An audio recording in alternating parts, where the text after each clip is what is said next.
Yeah, Deepa. Okay.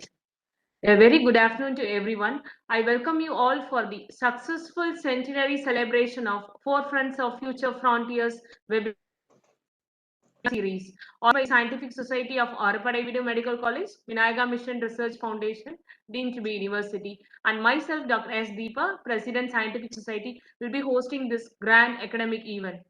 Forefronts of Future Frontiers webinar, popular by the name FFF webinar across the nation. It is a theme-based medical webinar series. Till now, we had 15 different themes and have completed 99 episodes till now, celebrated silver, golden, diamond, and platinum jubilee. And we had 99 eminent resource persons, national and international level, sharing their experience, expertise, knowledge, etc. And today, we are at the 100th episode, centenary webinar. We international renowned personality today as the resource person, Dr. Vinay M. Nadkarni from Philadelphia, USA, to deliver his talk on future of healthcare simulation. With this, I'd like to invite our beloved Dean, the PF Code, to deliver the welcome address. Over to you, sir, please. Yeah, a very good afternoon to our resource person, Professor Vinay, and all the esteemed participants. I acknowledge the presence of all the esteemed dignitaries, professors, educators in the audience.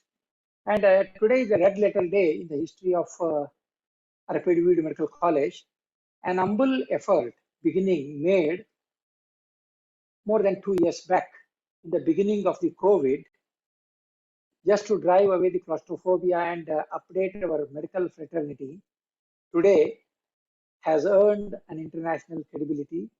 We have a wide database of more than 15,000 participants from all the continents of the world.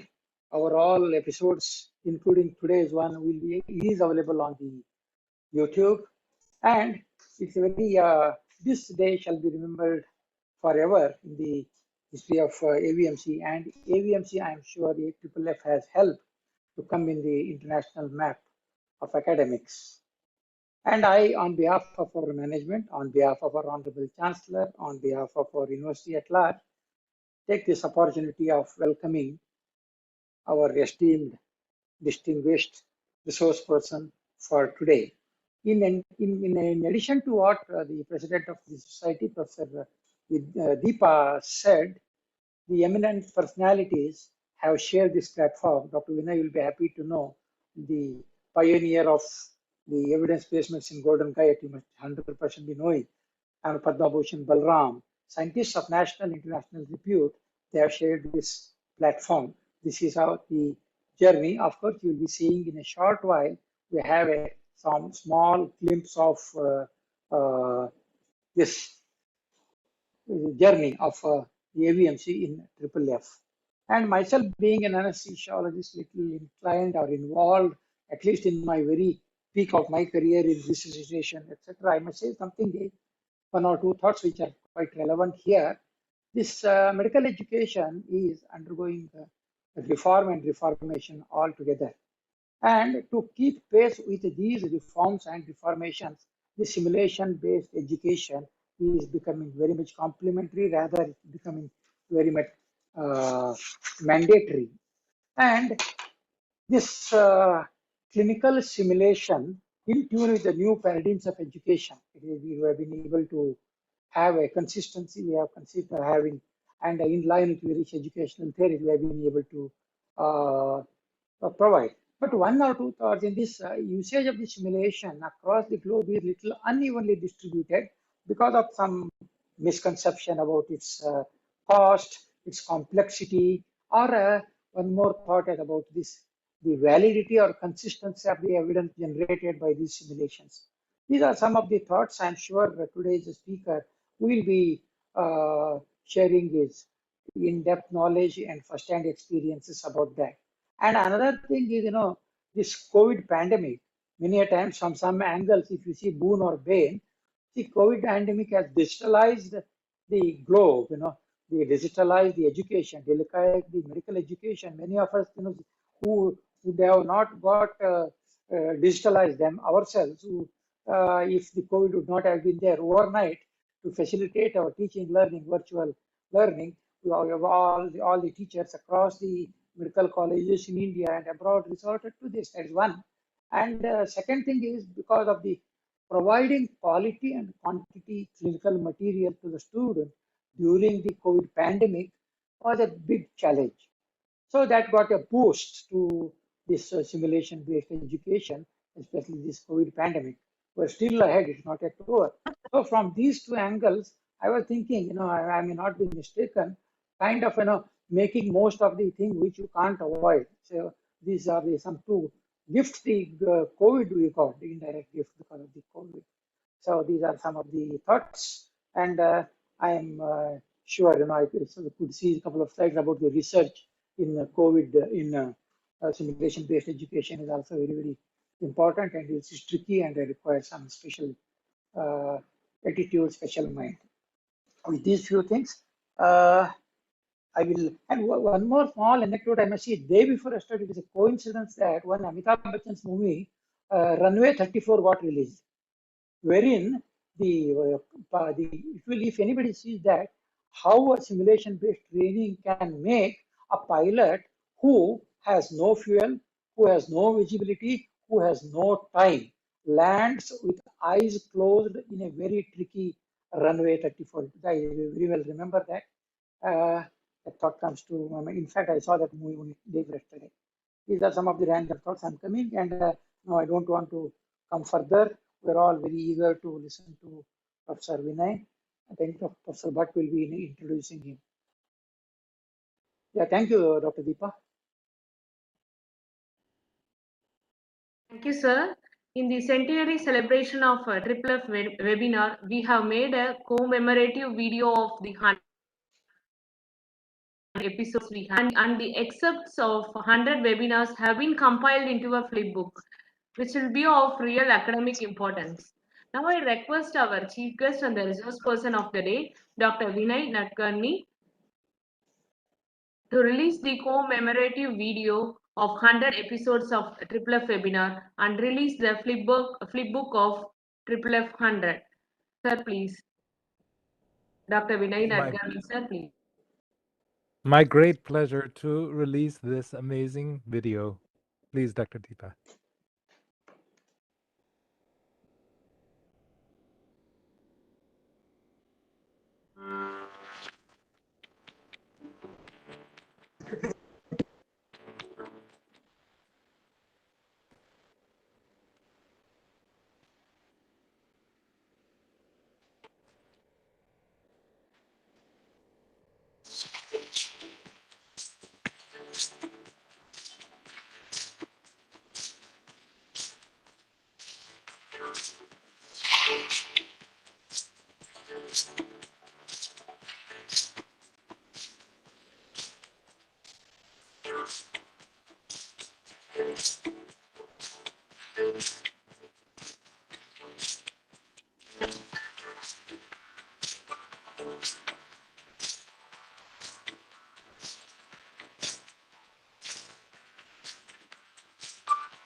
Deepa, can I show the book now? Yes. Yeah. Now, Good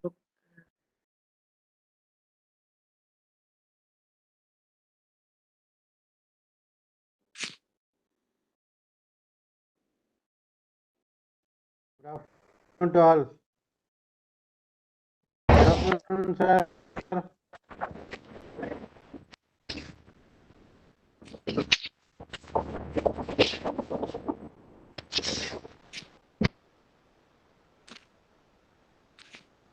The flipbook has write-ups about each of the themes, and in each theme we have put the speaker and also a small precise of what was happening in that particular session. So that's how the book has been made, so that we are able to actually capture the essence of what has been discussed in these webinars.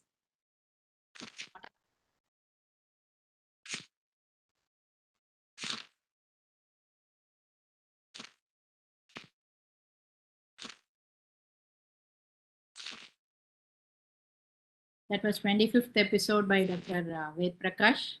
Dr. Supe was there with us.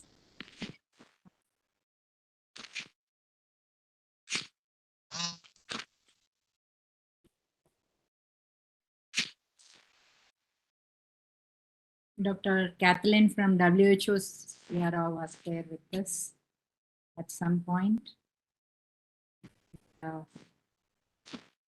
Dr. Gordon was there for the 50th episode. And we had a very interesting series on technology-enabled healthcare. So a lot of interesting talks, some on simulation in that episode also. Dr. Nandini Kumar from ICMR Ethics panel was with us. And we had a mix of both very senior and experienced people, as well as we had young researchers and young faculty who have done a lot of significant work sharing this platform. Dr. Saurav Srivatsa, a person in this thing. This was with accreditation and quality. The 75th episode was by Dr. Ravi Kumar, former director of JIPMER. And we had the current director of JIPMER also participating in our webinar. And this was another interesting series, series 14, priority areas in public health. So we discussed a lot of interesting things. And Professor Muralidharan from IIT Madras was talking to us about economics in healthcare. So that was another thing. Dr. Suresh Kumar for the de-addiction specialist was with us in series 14. This is series 15 and predominantly what's new in trends in medical education. Yeah, Dr. Kadambari is there, was there, Dr. Sethuraman. And the last episode was Dr. Pankaj from SRMC. And we have the 100th episode. That's about it. That's the flip book for you. So. Thank you, sir, for this gesture and joining with us in our proud moment. Thank you, ma'am, for sharing this flip book and remarkable events put into digital booklet. We are really astonished to see, and thanks to madam who has helped us in, who have guided us in compiling this booklet and for the digital video which she has shown, showing all the 100 resource persons. It was really nice to see all the persons across the country and international people of very great personalities to see in one. Finally, it was like a globe, and then entering into Triple F webinar. We have been throughout.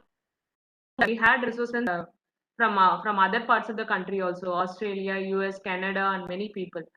Now I request our Dynamic Dean Health Professions Education, Dr. V.N. Mahalakshmi, who had been undertaking this Herculean of organizing the episodes and hosting almost almost all of the sessions, to share her experience throughout the journey of Triple F for the past 2 years. It started in May 2020 and still it is in June 2020. Will be still miles to go. Madam, please. Thank you, Deepa. The most significant aspect about learning is learning to reflect, and what is that we have learned from that. I think that's the most important. How to learn and how to reflect is the most important aspect. So just a few reflections and the lessons learned based on the 100 episodes of FFF organized. As Mr. Samuel, our Board of Management member, he teases me a little bit. My MCH stands for moderator, coordinator, and host. So that is what he used to call me when I was doing the FFF. And that's the job I did for a lot of these episodes.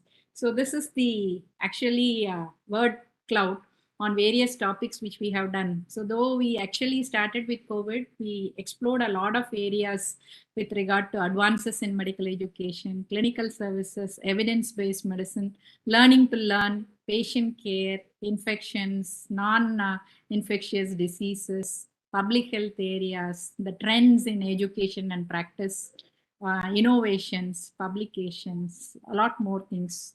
That's what we did. And coming to the lessons learned, the 3 things we did. We learned to make it simple. We simplified the process. We had the same template which was going on for the invitations. Every week we had to change only the resource persons and the themes and the topics. So the entire webinars 100 series has been done with one single link. So even the people who are recurring or returning to the webinar after a long time still can log in because they always had the link with them. So it's one link which has run uninterrupted for 100 episodes. So making it simple was the first lesson we learned. We learned to standardize, right? We had a script for the moderator. We had actually written a script for the, not script, we had written the instructions and checklist for the presenters. We had written the checklist for the participants, etc. So when we standardized, we found that the rate of errors occurring is very less. So standardization also helped us to practice. Standardization and deliberate practice is what helped us to achieve this. And most important thing I think we have learned is singularity or focus, right? That what our dean was talking about, grit and determination. We need to be focused on the outcome. What is that we want to do? So that's a term which I like very much, singularity of purpose. That is, I think, which we have, which kind of went into our bones during this session. And the other things we learned was we learned to identify actually the core content from the, we identified the signal from the noise. So what was most critical about organizing webinar? When we actually started, quite a few people started webinars along with us almost during COVID time. Every day we used to get invite for almost 7 to 8 webinars. So what kept us going? We understood that we need to focus more on the critical issues, that is the content focus. There is a lot of webinars which are focused on our own specialties, but a broad-based webinar which will help us to learn what is happening in other areas in the medical field was lacking. So I think understanding that critical issue was the important aspect. And most important, we learned to build our capacity so that we could actually scale up all these expectations. So that actually brings us to the question of Ikigai. Ikigai is what's your reason for being or living? That's a Japanese concept. It really talks about 4 things. What does the world need? What you really love to do? What are you good at? And what can you get paid for doing? Okay, what the world needs and what you really love is your mission. And what you really love and what you're good at is your passion. And what you're good at and what you can get paid for is your profession. and what you get paid for and what the world needs is your vocation. And the sweet spot in the center, which actually where all the four circles meet, is Ikigai. That is the reason for being. And for the last 2 years, I think FFF has been one of the Ikigais for us. So this is what we started. We identified what the world needed. We knew that there was a need for this kind of broad-based webinars which could address diverse areas, and we actually built capacity for us. So we, even if we were not so very good to start with, we built our capacity. We made ourselves capable. Kamyabi ban gaye. That is what it is. We love to do this work because it helped us to connect with diverse teams. It helped us to connect with diverse people. And I would say every week, at least I learned two points, if not more.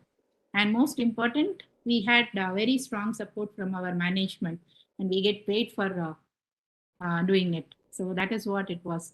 So that is our Ikigai. And most importantly, we understood the Bloom's taxonomy of technology. We learned to think with technology, and that helped us a lot in trying to do. And as Aristotle says, excellence is not an act, but a habit. So these are the lessons we have learned from FFF 100 episodes. Thank you, Deepa. Thank you, ma'am. Your reflections and experience had been a motivation for us all. So thanks to the checklist which you have made, which you told it as a checklist, but the checklist had a very long content, isn't it? Almost 74 work you had to do. So hope so we'll be motivated, and we'll also we'll learn from you.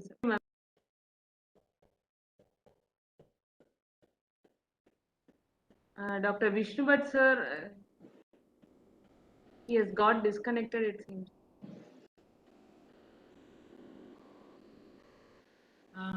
Deepa, Dr. Jaikar, our registrar, is there. We will request sir to say a few words. Okay, ma'am.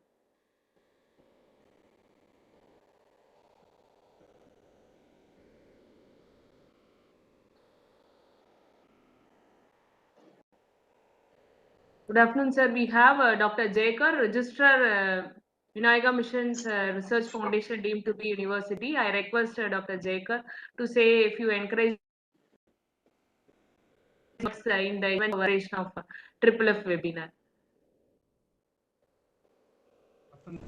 Audible? Yeah.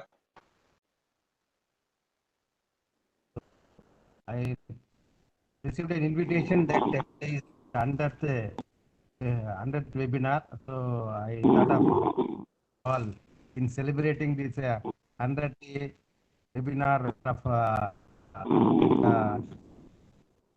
Arvada Medical College.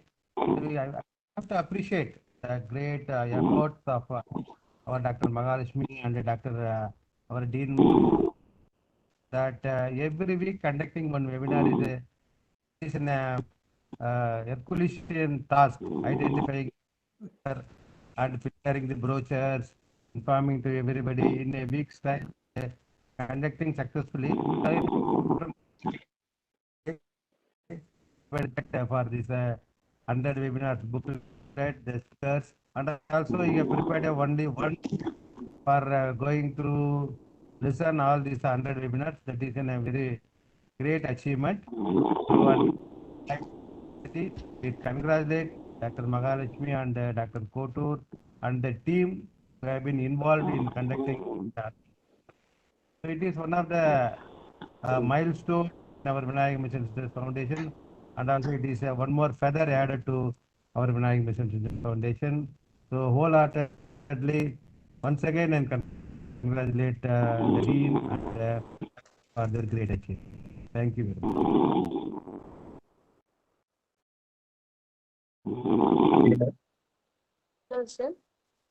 Thank you, sir, for your thought-provoking words. Now I request Dr. Vishnubat, Director Medical Research, to introduce a resource person of the Dr. Vinay Nadkarni. Can you hear me? Yeah. Yes, sir. Yes, sir. Yes, sir. Go ahead. So I am very happy to introduce Professor Vinay Nadkarni, the Medical Director of the Center for Simulation, Advanced Education Innovation at Children's Hospital, Philadelphia. His areas of expertise include advanced education innovation, novel treatment for ischemia, reperfusion, hypoxemia, ischemia, cardiac arrest and resuscitation simulation, clinical trials in pediatric critical care, just in time, just in place healthcare provider training. So these are some areas where he has expertise. He had his education training, MD from University of Maryland School of Medicine in College Park, pediatric training from Children's National Medical Center, Washington. He has been board certified in critical care medicine, pediatrics. He has got a MS from Georgetown University, Washington. His academic title includes the Medical Director, Center for Simulation and Advanced Education and Innovation. He occupies endowment chair in critical care medicine. He is a co-founding director, Center for Pediatric Resuscitation. He provides his services in the Department of Anesthesiology and Critical Care, Pediatric Intensive Care, Center for Simulation, Advanced Education and Innovation. He's a multifaceted personality. His CV goes into several pages. If I read his CV fully, then I don't think he will have time to speak. But he has several publications. His H index is 111. He has got 1,19,883 citations, which will exceed all those who are sitting in this group. He has published several books and published papers because the H index is so high. He has been awarded several honors. He is the best doctors in America list 2014, International License Committee on Resuscitation and Giant Resuscitation Medicine Award in 2015. He has been Distinguished Career Award from the American Academy of Pediatrics Critical Care in 2013. Presidential citation for lifelong focus on simulation and its potential to improve care of pediatric patients worldwide. He has worked both in developed and developing countries, and we have a personality with vast experience. I am sure that his deliberation will improve our knowledge as well as skill. So thank you, Dr. Deepa, for giving me this opportunity. Thank you very much. Thank you, Dr. Bhatt sir. Like as Bhatt sir said, it was the CV was really very impressive, multi pages, and finally more than 1 lakh citations. Really, it is indeed a honor for us to host a scientific session with you as a resource person, sir. Now I invite Dr. Vinay Nadkarni to deliver his lecture on future of healthcare simulation. Before I hand over the screen to sir, I have a few announcements. Dear participants, the session is being recorded for academic purpose and it is available in our YouTube channel. Puducherry. So please kindly mute yourself. Kindly post your queries in the chat box so that it can be taken for discussion at the end of the session. Dr. Nadkarni, the screen is yours. Thank you so much. It's really quite humbling and such an honor to present at the forefront of Future Frontiers, the 100th, the centennial episode. It's really quite an honor and quite humbling. Dr. Deepa, Dr. Couture, in absence, Mr. Samuel, Dr. Mahalakshmi, Dr. Jekar, and Dr. Bhatt, your introduction is incredible, and the breadth and content of what you have already covered is monumental and so impressive worldwide. The concept of Ikigai, I think, is really, really important. And Dr. Mahalakshmi, I'd like to add a fourth S to your simple, standardized, and singularity. That is success. And I'd like to add a fourth C to your three C's: your critical issues, your content focus, your capacity building is really a testament to the fourth C, collaboration. Those ring true in this 100th episode. And as I think about the inspiration you have provided, I spent some time to think about this 100th presentation, improving patient outcomes and clinical excellence through simulation-based education, research, and practice. It's such an important concept worldwide, but particularly in India. In the next few minutes, although I have some research grants and sit on some scientific advisory boards, none of the photos, none of the items that I'm going to discuss or show to you are intended to endorse any particular product. And I must mention that the viewpoints that I'm going to put forward are my own, are not coming from my institution or my societies, but rather from myself and the reflections of a career in medicine. When we think about our world today, with more than 6.6 million children who don't reach their 5th birthday, we know that so many children are lost every day. We know that most die from treatable conditions like acute respiratory infections, diarrhea, and sepsis, very treatable. And they seek help oftentimes in many different forms, on foot, over many miles. And our challenges are great with unique needs of rural and limited resource areas. But we also know that India has led the way with inspiration and innovation. We have known that to effect change, we must be the change that we want to see in the world. And so this is also true in the field of simulation. We have seen that Asmund Lerdahl, a toy maker and doll maker in Norway, partnering with medical experts, moved the world by creating a simple simulation mannequin to be able to demonstrate the concepts of CPR, rescue breathing, and chest compressions. What an amazing transformative moment when this simulation mannequin allowed not just the concept of CPR to be disseminated, but the practice of it, the skill and the knowledge and the teamwork. But this has not been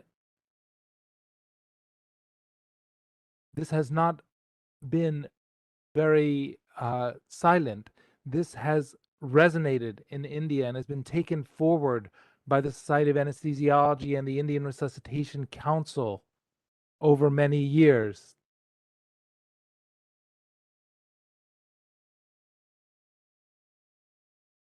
One second, I'm having difficulty advancing my slides. I'm going to reshare if I can.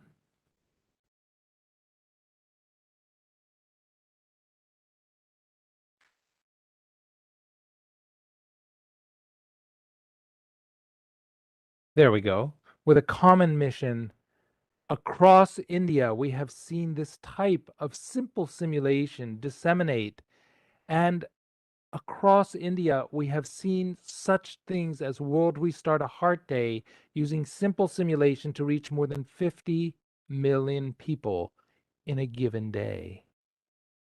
We have seen the Helping Babies Breathe program, a simulation-based, simple program to give the first breath of life to infants that need a little help, permeate and save more than 1 million children around the world.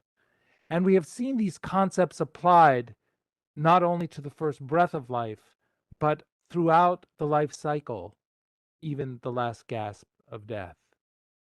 But what is simulation? Simulation is a methodology, not a technology.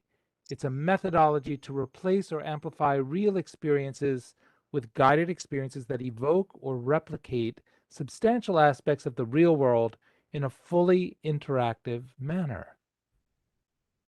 Simulators come in all shapes and varieties, from the very, very simple to the very complex and virtual.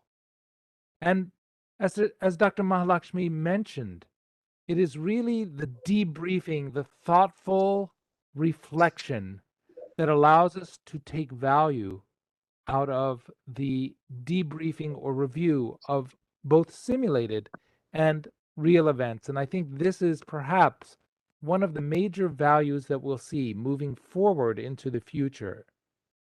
How to keep each provider on the sharp end of their learning curve, no matter how novice or how expert. These are things that simulation is excellent at.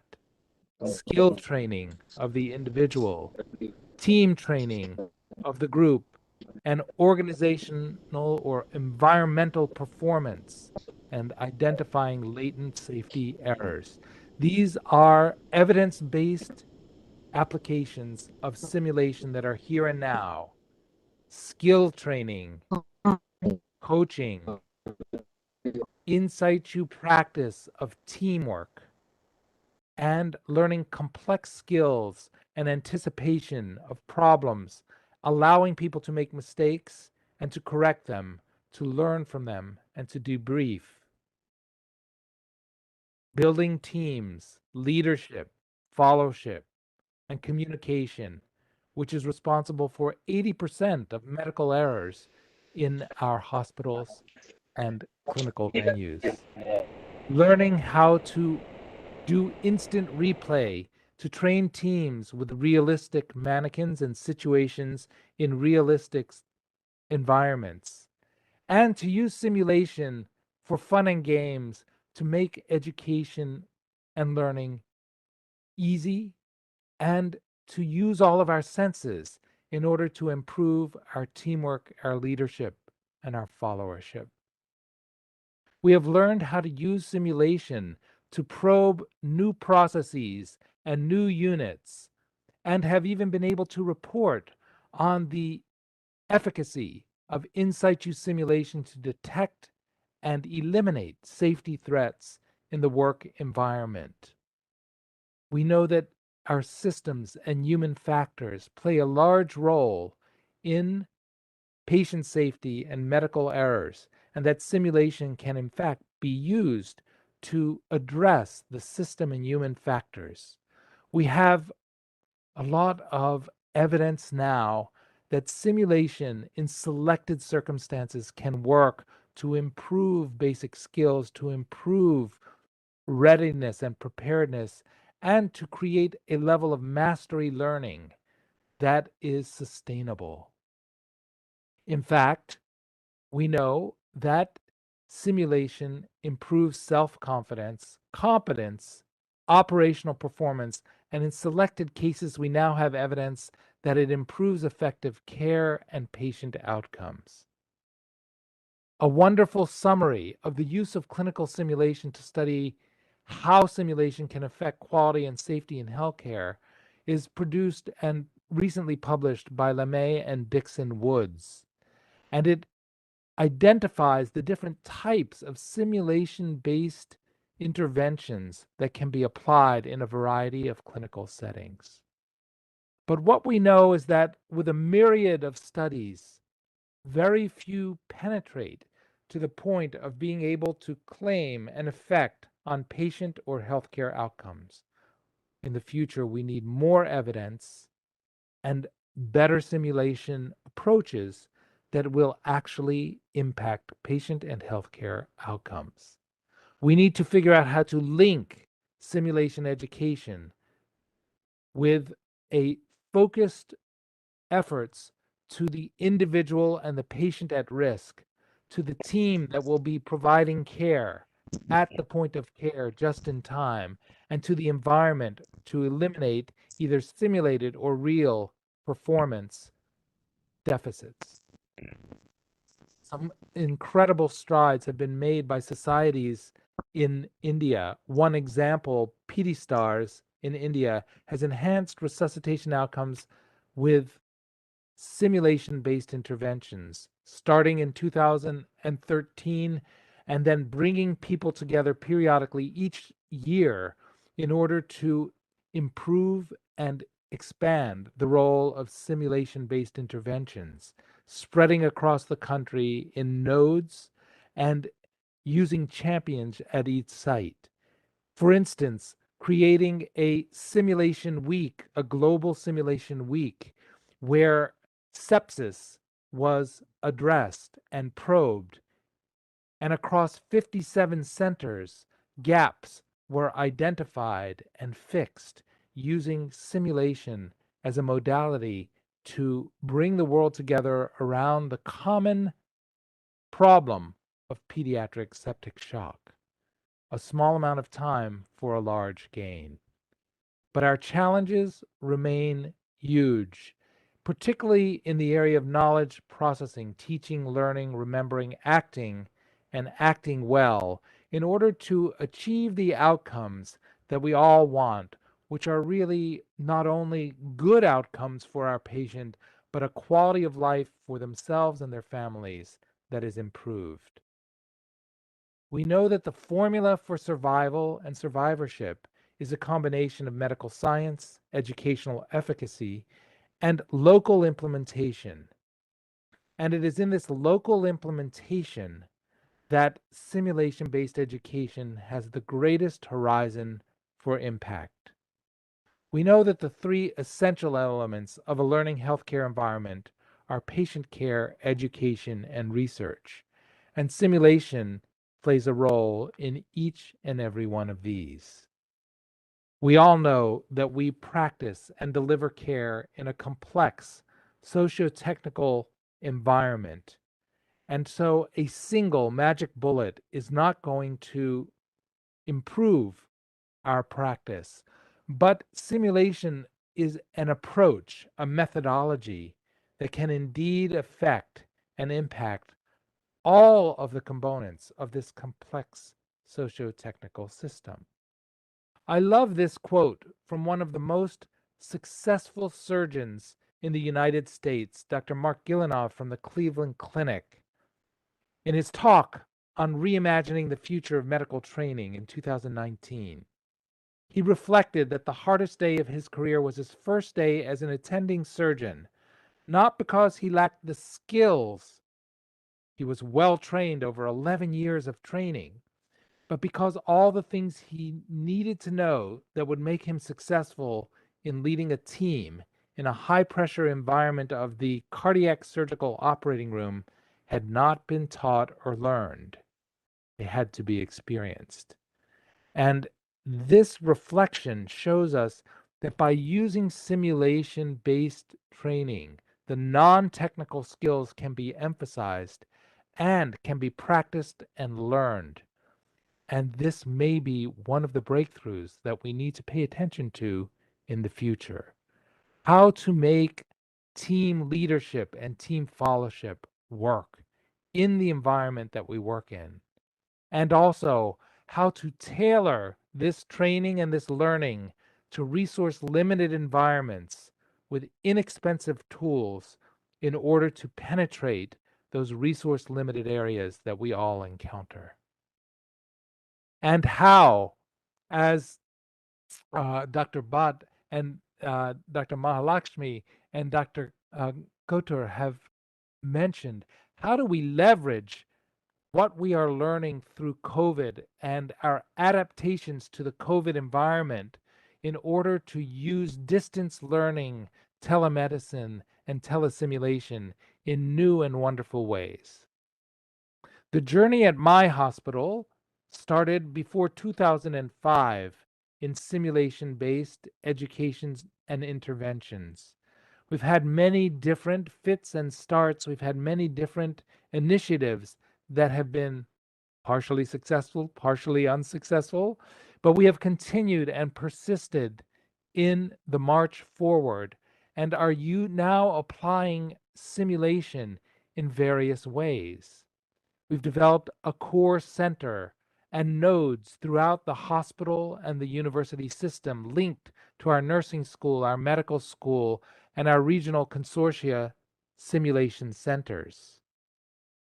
We have combined education, design, safety, and research in a virtual environment and created nodes of simulation in our ICUs and our operating rooms on our wards where just-in-time, just-in-place simulation can occur. We have used it in order to preempt problems with simulation-based education in the center and in the point of care.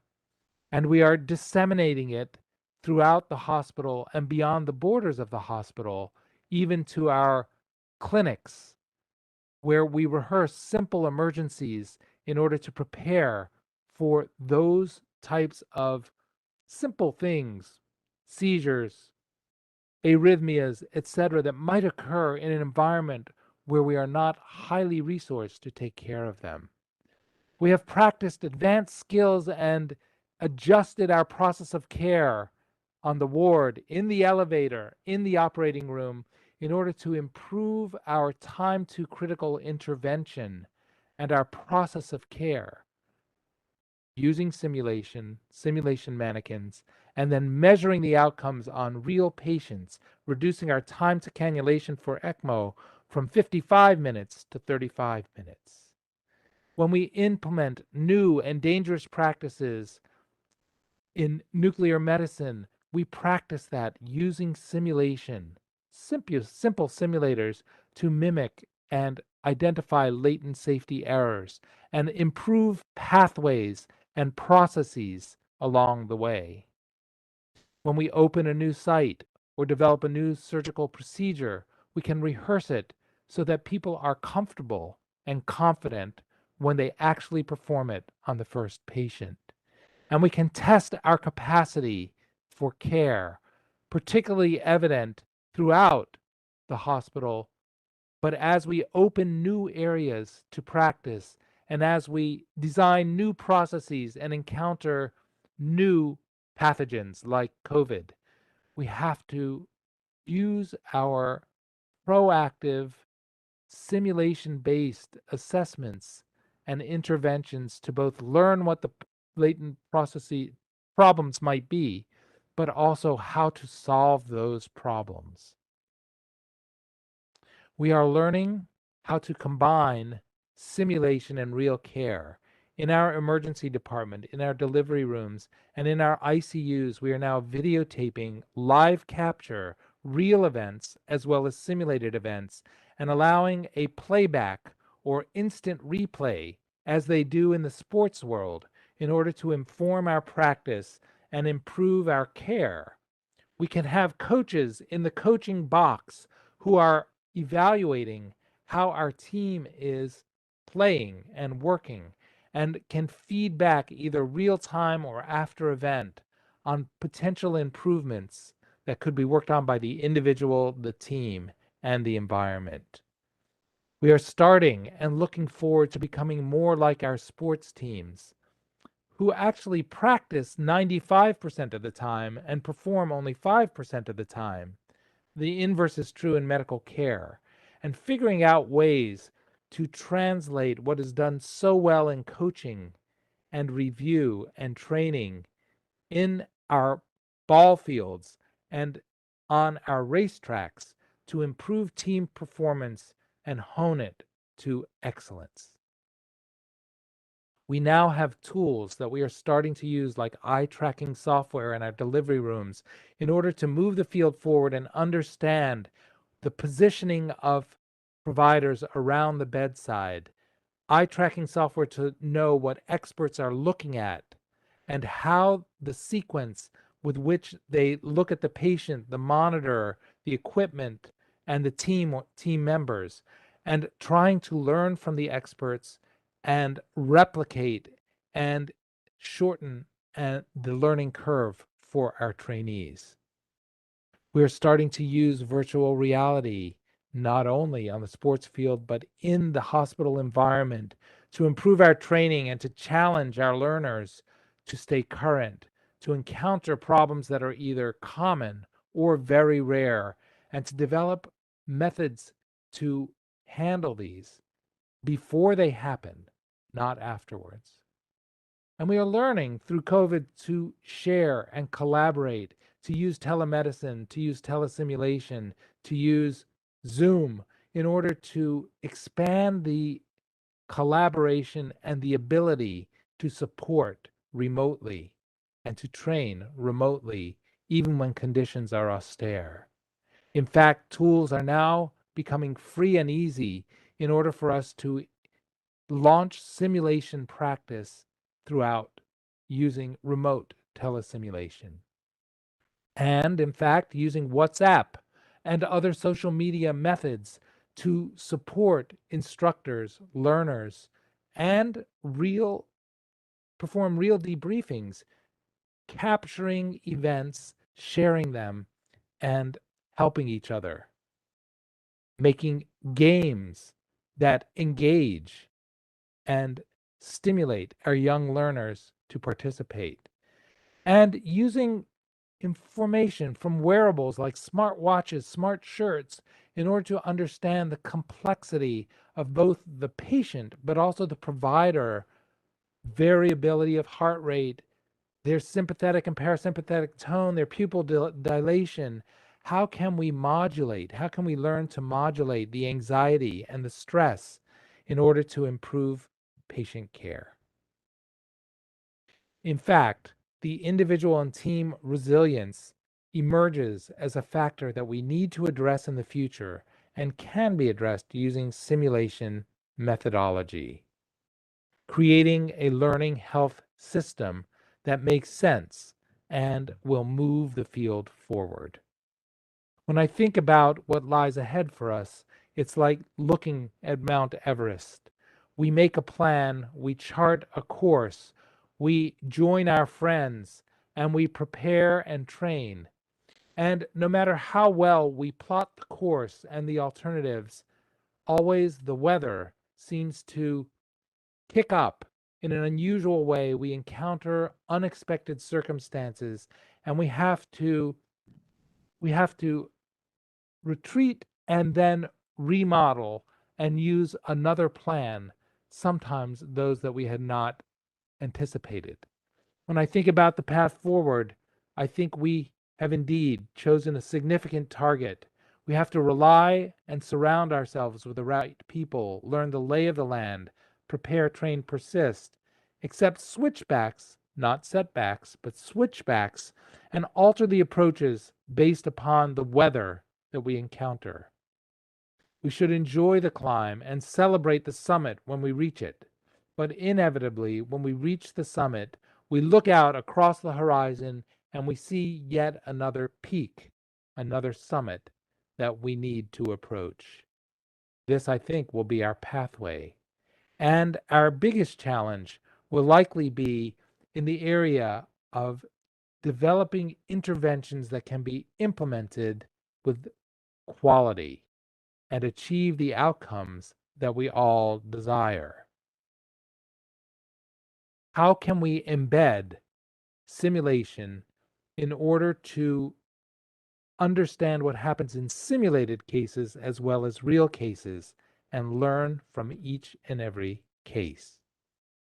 I want to finish with a little example of how simple simulation can indeed start to change a world. And this is an example that I've been privileged to participate with in India with the assistance of so many of you that are on this webinar, but also several who have not, particularly Geeta Ramachandra and Ramana Rao. But we did a program where active bleeding control was addressed. We recognized that road traffic accidents kill, that one person is disabled every minute in India, and that the trained first responder is the weakest, most critical link in the chain of survival, where 40% of those who could be saved from life-threatening bleeding at a road traffic accident are lost because no one acts. We collaborated, our 3 C's, collaboration, low-cost innovation, and community building. And we identified high-risk corridors, geolocated accidents along high-risk corridors outside of Hyderabad, and identified those who would be first to respond, the rickshaw drivers, the roadside stand owners, other drivers, and created a very simple, low-cost simulation-based curriculum design, train the trainer methodology, and engaged GVK EMRI, our 108 system, to train the trainers to go out to the rickshaw stands and to the public and to start a very simple simulation-based training intervention for active bleeding control, stop the bleed, using direct pressure, calling 108, and a tourniquet if needed. Training those that were first to arrive at road traffic accidents, and enacting over a 2-year period a track record where more than 163 victims of road traffic accidents were acted on by these trained lay providers and saved. Converting bystanders to tristanders with a simple simulation methodology, and generating media and public interest, publications documenting the success, and creating a sustainable mechanism to retrain using remote systems during the COVID pandemic, leading to a program of care that made a difference. And in phase 2, expanding it to the school children in the Hyderabad community, an ABC Guru program where students and teachers were trained in the community on these same simple principles using either on-site training or online training, and demonstrating that we could, in fact, create a multiplier effect by having these children go home and use simulation to train their parents and family members, a 4-fold increase in the impact of the program. And we discovered that they improved in all aspects of the program, that whether the methodology of training was on site or online didn't matter, and we could multiply the effect 4 times using this methodology. It's now being expanded to Bangalore, Nagpur, and other centers, and is a demonstration that we indeed can make a difference, one life at a time.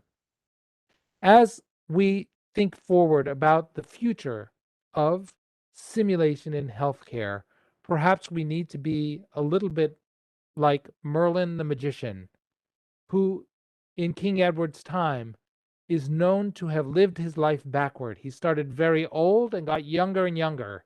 He knew what the outcome was, but he did not know how he got there. And if we want to make a real difference, we have to start thinking with the end in mind, like Merlin the magician. Know what we want to accomplish and engage all of the potential mechanisms in order to be able to achieve our goals. In the future, I think our future is very bright. Figuring out how to link to a continuous learning management system that engages both our simulated events and our real events is indeed the future. What will be next? That's not for me to decide. That is in your hands. And with that, I think this forefront and future frontiers has indeed accomplished its goal. The auspicious series that has now accomplished a centenary of episodes, that has branched and addressed so many critical issues. It is indeed an honor to have been with you today and to think with you about the future on this auspicious occasion. Thank you so much. Thank you, Dr. Vinay Nadkarni. Indeed, it was a very informative, very elaborate session on simulation. As you started the session, like we, the doctors, witness first breath of life and the last gasp of death. Hence, it is the skill training and simulation definitely improves the patient outcome, and it improves the quality and safety in healthcare. And simulation-based education, it is not only the skills training, and also team management, communication skills, everything. And also a special thanks for sharing us your journey of simulation, starting from the skills lab, and now it is into full-blown advanced simulation center, which you would have worked. It would have been a very great task for you for bringing up advanced simulation center. Hope so. We'll also be having it under the guidance or under our leadership of our dean and Professor P.F. Kotur and our Mahalakshmi madam. We'll be having a simulation center. And one thing, like Dr. Vishnubhat sir also have pointed out, that providing simulation in wards and operation theaters for training. When Dinkar Pai sir presented his first talk was there on simulation few days ago, was waken up this thing that always why it has to be in a skill lab or a simulation center, because the skills training is not only for the students, it is even for us. We are even a professors or surgeons or critical consultants. We keep on training ourselves. I do get trained myself by endo trainer, and next day when I go and do a laparoscopy, definitely the time, it's not evidence based, but it is personalized to myself. Definitely the time is different. That many of us have an endo trainer for ourselves. In our home, we practice and come when we go for a laparoscopic surgeries. So that day I was asking, like, why can't we have it with in the department or near the operation theaters? Really, it was really interesting. I hope so as Dean sir and madam have taken this one, and it can be implemented even in our hospital setup for other people also. Whomever all the care providers have to be trained themselves, and there have to be free drills, team management, communication skills, everything have to be trained for the entire team. It's not only the students get trained and the postgraduates get trained. Thank you very much for your this thing. And now I'd like to invite Lakshmi, who will be taking up the questions, because simulation is a very big topic, and I was really thankful for you, sir, for a very nice lecture, and you have taken your efforts in the morning and you have been with us. Thank you, Dr. Nadkarni. Madam? Yeah. Okay. Yeah. Thank you, Deepa. Sir, when everybody talks about simulation, Dr. Vinay, everybody talks about leadership development and team skills development. I think for the first time I heard you using the word followership development. Could you a little bit elaborate on that for us, please? Yes, Dr. Mahalakshmi, it's really interesting that what we see is that we focused for about 10 years really on the leadership development and, how do you make a great team leader? But what we found was that unless the other team members understood, really, really understood the principles of followership, communication, etc., those non-technical skills, sometimes the team leader was frustrated and lost, and the organization suffered.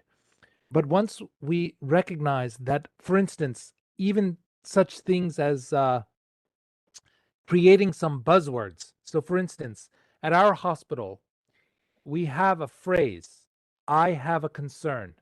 If anyone on the team says the words, I have a concern, the entire operation stops and people listen to that individual. Can't overuse it, but it really does stop the assembly line, right?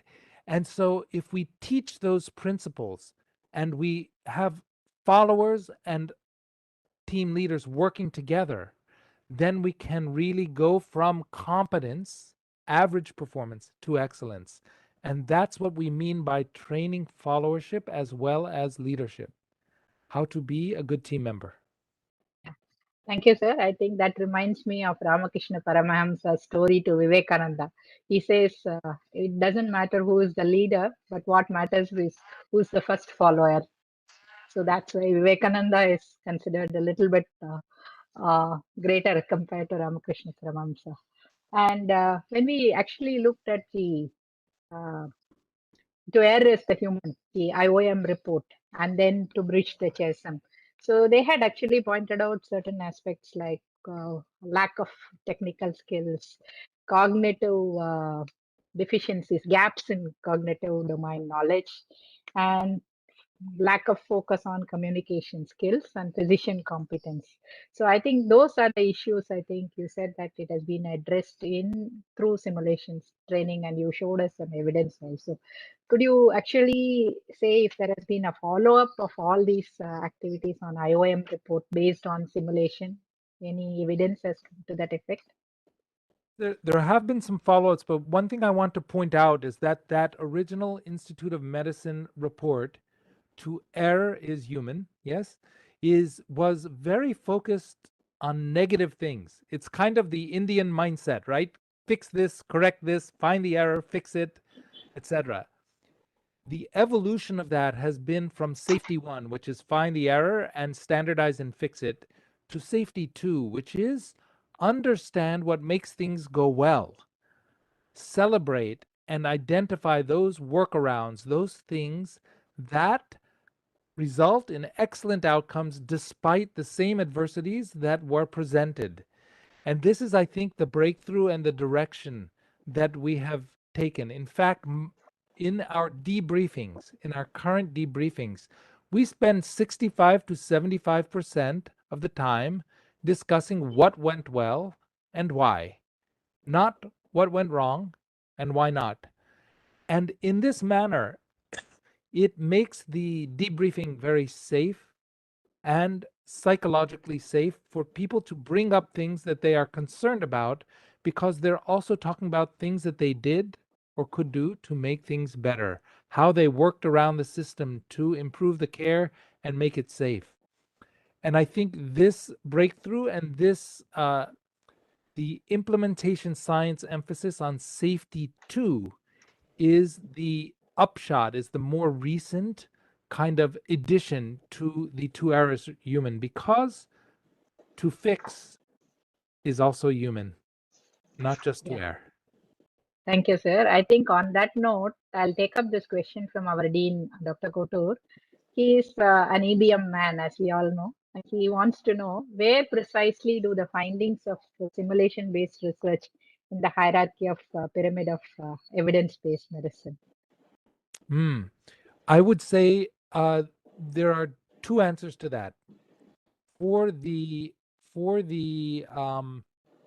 pyramid that one might look at for education, particularly skills-based education, mastery learning, on the education cognitive and skill-based, I think the evidence is quite strong that simulation-based training is very effective.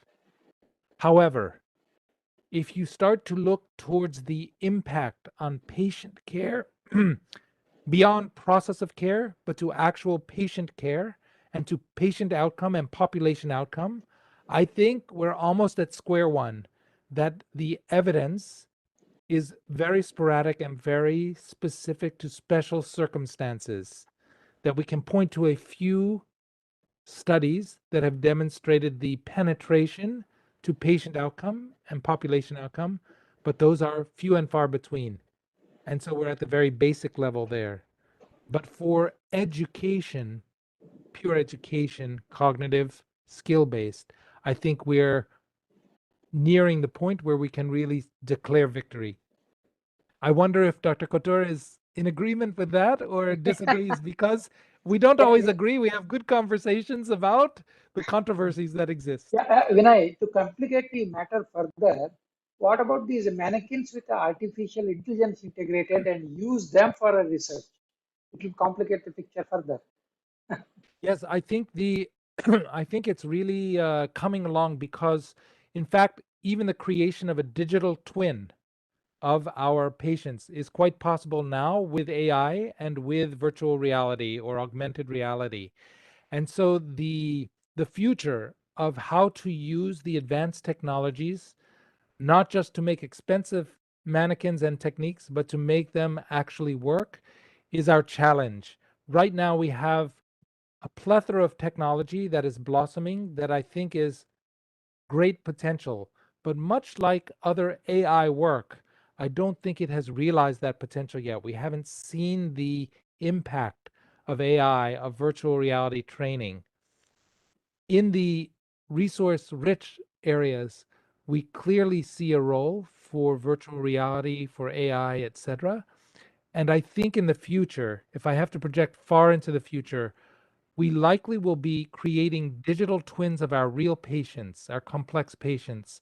We will be simulating the interventions, whether it's a medication, whether it's a procedure, etc., prior to that, and developing plan A, B, C, D with evidence based on that contextualized or personalized patient rather than on groups of patients like we do now with epidemiology. What are your thoughts, Dr. Couture? Yeah, You're the that's right. dean. You have the thoughts. I have a comment. I'm Dr. Pushpa.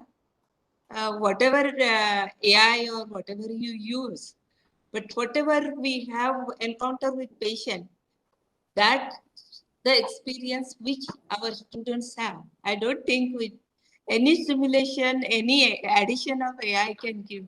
Do you agree with me? I agree with you to the extent that we must contextualize the learning to the tools we have at hand. I also completely agree that very, very simple tools can be used as simulation. I just returned from Italy and we were using empty plastic water bottles as our mannequin, and we measured the effect using an advanced simulation mannequin that had real-time feedback, and the impact of training on the water bottle and the advanced mannequin were exactly the same for the students who were trained. So we don't need to necessarily rely on very expensive, very high-tech simulation mannequins.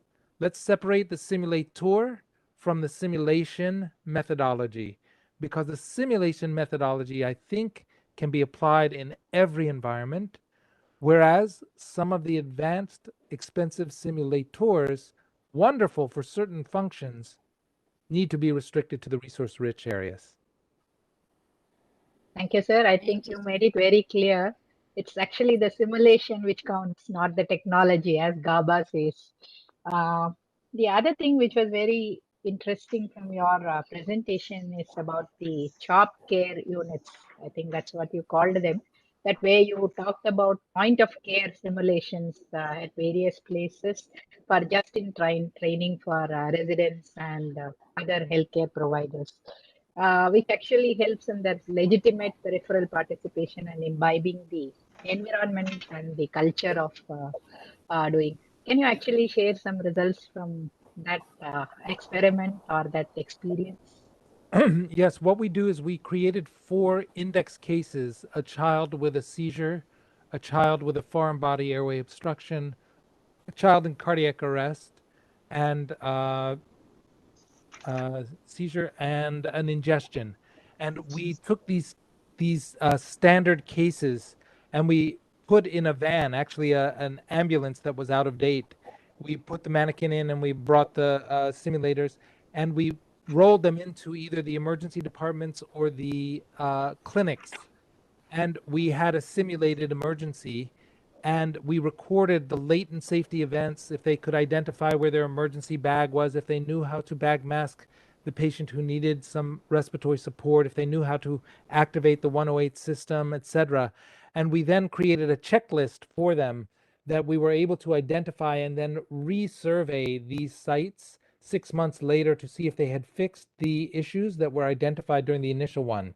And we were very pleased to see the response was not, why are you evaluating me, but rather, oh, wow, I was really worried about this. We had a case the other week and we didn't quite know how to manage it. Now we can address it. And so we were able to find that. We were able to do this in 50 pediatric and adult emergency departments and publish the results in JAMA Peds, where you can see the difference between the probe, the problems that were identified, and the fixes 6 months later. So it's a nice technique in order to be able to identify potential latent safety problems and to also demonstrate the fixing of those problems.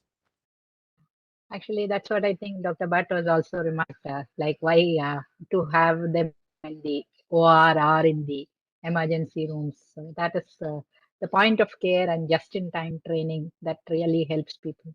It's like our students studying for exams just before, right? Revising and going. Yes. That It's that what we is do how now with Google or whatever, right? When you want to review a drug process or dosage. check on something, you can do a quick check right before, and it really brings it to the front of mind. It's very, very nice technique. Yeah, just-in-time learning. And what is the take home? There were two take homes for me. One is from a lot of things you have opened our minds to. But the first take home, I think what we said, like we need to start moving from what I'll quote Atul Gawande, he says we need to move from being cowboys to pit crews. So you need to actually train, retrain, and you need to reflect and again train back so that you become very good at what you're supposed to do. That becoming pit crew, that is and one thing. And the second thing, which is take home, is Mervyn the magician, right? Always backward design. Start with outcomes and then go towards what is that you're trying to put in. Okay, like Yeah. how we do that for curriculum. I think we need to do for all our projects. What is that the outcomes which we are looking at? I think those are the two important or major take homes personally for me from this particular Yes. session. And I hope also the thought that we should spend as much time studying what went right and thinking and reflecting about why things go right in difficult circumstances, as well as why things go wrong, and how we can apply that not just in the training sessions, but actually bring it into the real practice. Because in India, there are so many patients, we have so little time, right? That maybe the real value of simulation is in the techniques of debriefing and reflection, and really applying that in our real patients, and not as much in the simulation center and lab, but really bringing it in to make this part of care not extra education, but actually part of real patient care. To me, that's the biggest breakthrough that could happen, that could actually transform healthcare. Yeah, yeah, that's what we call action research. To do something, then reflect on it. What went good, what went bad, and why it went good and why it went bad. That kind of a reflection, if you do, you will certainly come out with some result. That's what the action research in skill training, action research in didactic training. That's what is required by all the people who are doing it. That will be an excellent solution, as you rightly said. Thank you, sir. Dr. Vishnu, but any comments, feedback, questions? It was a very interesting talk. With the increasing number of students, with the competency-based curriculum, all competency cannot be learned without simulator. Simulator is a must. And of course, it is risk-free compared to the live patient. So simulation has to be there because people have to get into the competency of whatever is required. You are working in intensive care. Also, you went through the resuscitation and emergency management of cardiopulmonary resuscitation. So I wanted to know whether therapeutic hypothermia you are doing in your intensive care. Of course, it is not related to directly to simulation, but simulation may be there for training. So what any experience with that? We're using simulation to inform and train targeted temperature management. So we're no longer calling it therapeutic hypothermia. We're really talking about a targeted temperature management with graded levels of targeted temperatures. And I will say that we are in the post-resuscitation period still applying that. We're in the middle of a multi-center trial to look at targeted temperature management of either different durations or different degrees. Sort of a advanced design, play the winner, if you will.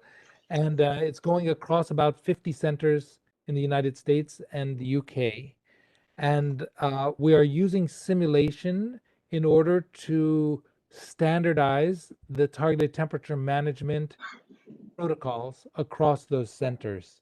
So an example of how simulation can be used to make sure that what we're studying, targeted temperature management, is actually what we're studying and not the blood pressure, glucose, or the things that go along with targeted temperature management, trying to standardize that using a simulation technique across the centers. I asked this question specifically because of this helix trial. I think you must have read about, because a lot of controversy has been created telling that it does not work in developing country or middle income, low income countries. Whereas we have done several studies on therapeutic hypothermia. We found it to be very useful. So this was creating a lot of confusion in the minds of people. So I just wanted to your experience on that. It may be the way you're doing it. Yes, there's so many things that go around that figuring out whether it's really the temperature intervention or whether it's the other things that go along with temperature management that may be making the difference. But it's a very interesting and hot and controversial area. Maybe for 101, maybe for the 101st webinar. Now we looked into different things like the period of hypoxia, the damage, including the brain damage. What from our studies on chromosomal aberrations, what you notice is when the hypoxia is very severe and prolonged, whether you cool or don't cool, it does not make much difference. Yes. So it is early cooling and done before this irreversible damage takes place. Once the neuronal death occurs or damage occurs, it does not work. Whether it's a developing country or developed country, it will not work. Yes. Because there are some controversies from UK and other studies telling that post-resuscitation cooling did not help. Some people cool, some people don't cool, I think.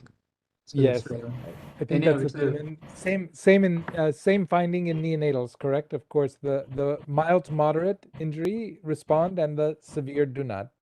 Actually, moderate hypoxia, they just get up as if they had a good sleep and got up outside. You would be really surprised about the result.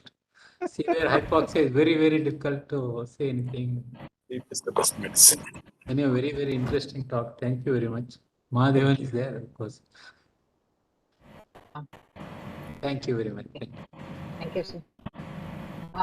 Sir, if I were to go by the responses in the chat box, a lot of people have thanked you for your talk. And also, a very nice message from Dr. Mahadevan. He says it's a captivating, brave, compassionate account of your journey through science and art of simulation education. So I think that was a very nice comment.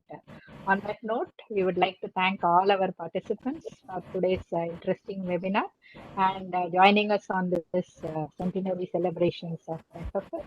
And henceforth, we will be actually continuing the FFF on a monthly one basis. We will actually send communication to all our followers and people who are registered in our database. So that is how it is going to go from now on. On behalf of the Scientific Forum, that is the body which is organizing these webinars of AVMC, that is Constituent College of Vinayaka Mission Research Foundation.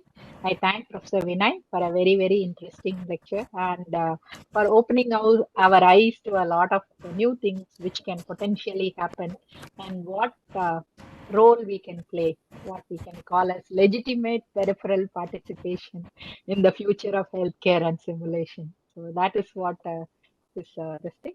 And we hope that you would keep listening to our webinars and also log into our AVMC YouTube account so that you can actually go back and listen to all these talks in the future.